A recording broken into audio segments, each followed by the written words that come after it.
законными супругами, мужем и женой.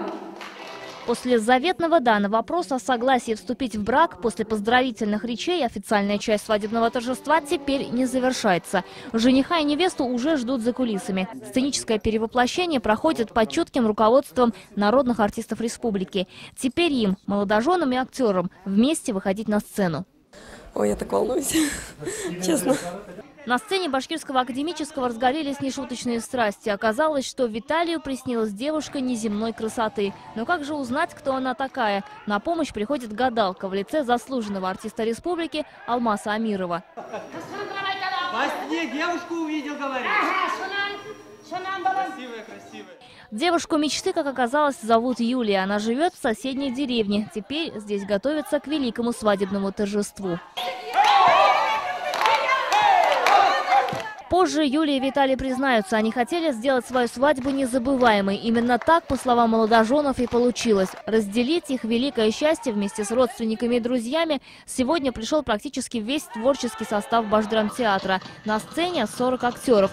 Сценарием к театрализованной свадьбе стали фрагменты известных спектаклей. Я даже в роль вжилась, я бы сказала так. Прям почувствовала себя актером Башдрама. Невестой, да? Да, настоящей невестой. Много путешествуем, смотрим, стараемся все впитывать. И здесь как бы грех не соприкоснуться, Да, как бы к скульптуре родного края. Приятной неожиданностью для актеров стало то, что первой парой, пожелавшей сыграть свадьбу в лучших традициях башкирского народа, стала чета Еличевых. Да, они русские. И танцуют, поют на башкирском. Мы говорим вот много, что дружба народов в этом году, вот межнациональное согласие, вот на практике вот это и проходит.